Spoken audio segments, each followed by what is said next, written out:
All right, guys, I'm in rural Pennsylvania today. I'm very close to the Ohio border on the western side of Pennsylvania. I don't even know, to be honest, what town this is technically in. It's out in the middle of nowhere. Farmlands as far as you can see. Obviously this is Amish country, which again delves perfectly into what we're going to be discussing today. The case all about Edward Gingerich, an Amish man who murdered his wife. Now, I stopped at a different cemetery down the road and I talked to a local guy, and he said he knew where the house was where Edward killed his wife, Katie. And so I, of course, put it in my GPS, and so I found where that is. However, the cemetery where both Edward and Katie are buried, it just says it's called Grabhoff Cemetery. And if you type that into Google, nothing comes up. I don't know if I can find their graves, but I'm going to walk down the road here and we're going to show you guys the house and farm where all this took place. Edward had become pretty rebellious to the Amish way of living, but it became more and more rebellious the older he got. Now, he spent a lot of time in his wood shop. He was very interested in some of the machines that were kind of quote unquote not part of the Amish community, as of course certain types of Amish have different rules and laws as they operate things. And so certain machines most of the Amish just don't use, as they prefer to use, manual labor, horses, etc. But Edward was interested in using a lot of the actual machines. Now, as he became a little bit older, he ended up meeting a woman by the name of Katie, and they ended up getting married and having one son. Through the wood shop he worked in, he ended up befriending a non-Amish man whose name was Dave Lindsay. Now, Dave Lindsay told Edward that unless he renounced his Amish faith and became a born-again Christian, that I guess he would go to hell. Now, at this point, Edward's mental state was rapidly deteriorating, and eventually he began hallucinating and ended up even having a psychotic break that scared the community so badly that they ended up calling 911 for help.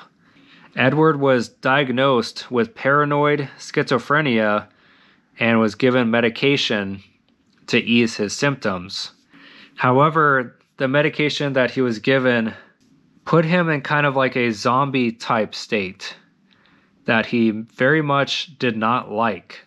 And because of this, he decided to stop taking his medication.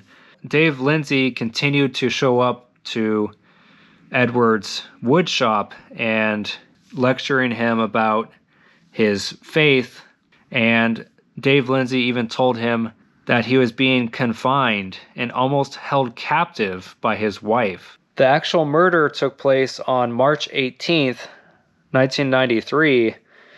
Edward entered his kitchen where his wife Katie was working and punched her in the face, knocking her down to the ground.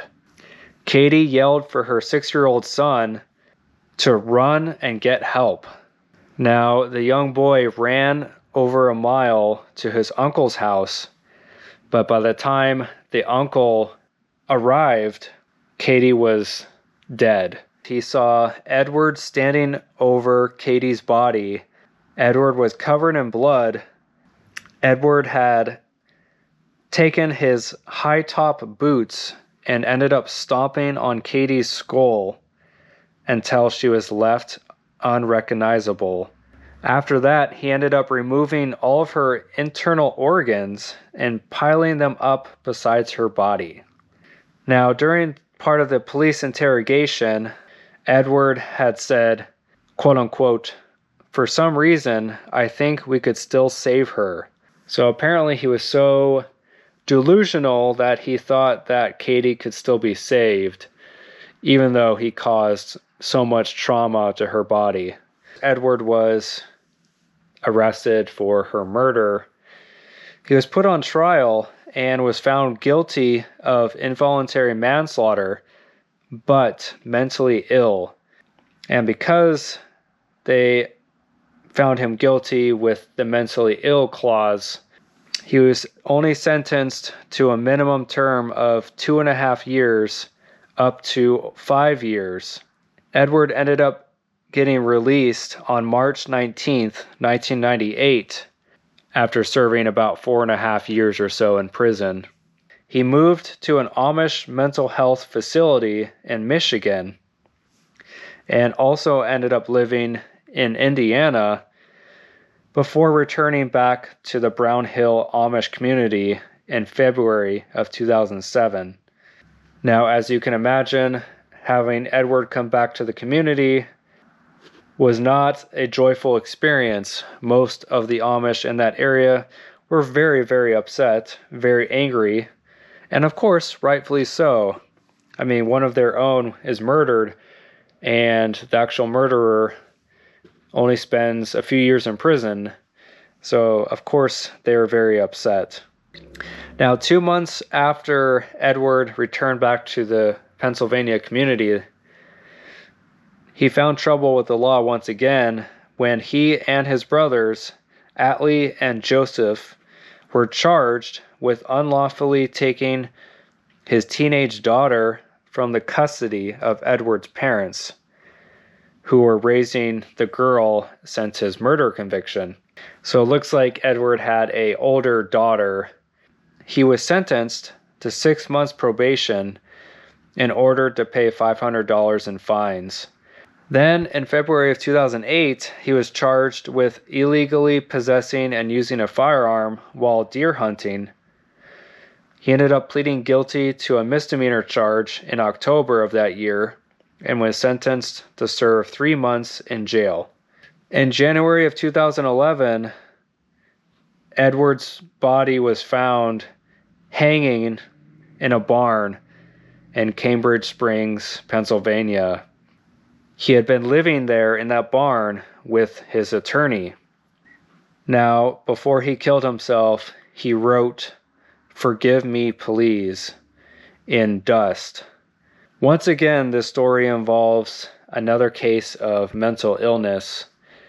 And I've definitely covered a lot of cases recently that have dealt with mental illness. And so, again, it's just incredibly sad and tragic that even though they did try to get Edward help, it seemed like the medication he was given was not appropriate for him. Again, it caused him to kind of be and feel like a zombie. And so it just seems like they just didn't do enough to help him. I'm not condoning what he did, of course, but it just seems like there wasn't enough done to help him. And again, who knows? Maybe giving him more help, maybe it wouldn't have helped at all.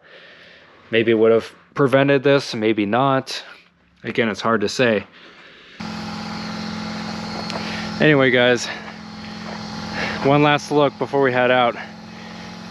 This is where it all went down.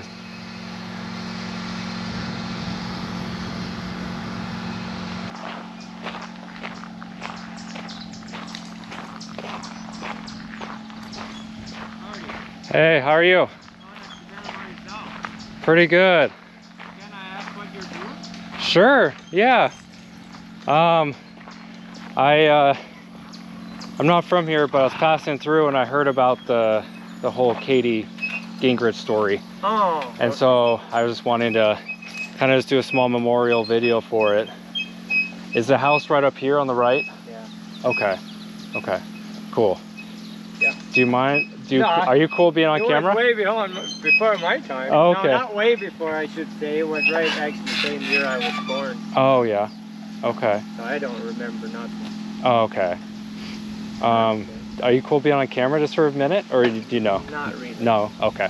All right. I'll respect that. I was like, it's cool. Like, I love. Yeah. How long does it take to like do stuff like to? Well, of course it takes a little longer than with the tractor, but Okay. you can do pretty good. I mean, if you're used to it. Yeah, I was gonna say if That's you're what used it to it. is. Yeah, yeah. Okay. So a tractor, you could do like at least 3 or 4 times as much as you could with, or in a day. You know what I'm saying? Sure, sure. Cover that much more ground. But well, they will get tired, and a tractor won't. Right, right. Tractor, you can just keep on Just going. go, go, go. Yeah. Yeah, different. You gotta give them a rest every so often. Okay. I'm just trying to seed this in, or trying to smooth it out Ah. first, and then I want to try to seed it in, which is built Okay. in spring. Cool. So I gotta get rid of this was one weed man. Oh. Just the complete. Yeah, it was all the way goldenrod. Oh my goodness. Trees, shrub, crap. Oh. So yeah. Just talked to the Amish local guy farming on the side of the road again, and he said that where Katie and Edward are buried, it's a private cemetery. And he kind of gave me general directions, but he said if I actually want to go there and you know, visit it, I have to talk to some other guy, maybe that owns the land, I'm not sure. But he said I have to talk to some other farmer, and he's like, you have to go down a hill, up a hill, by a schoolhouse, and that's where the guy's farm is, and you have to ask him. And I don't even know if the cemetery is actually near there or not. Anyway, it's really complicated, and again, without like actual GPS directions that he could give me, it's just really difficult. Again, a sad case, one of the more, I guess, infamous ones in this area, especially in the Amish community, I would say for sure. Anyway, I'm gonna head out of here. Thank you for watching. We'll see you guys in the next one.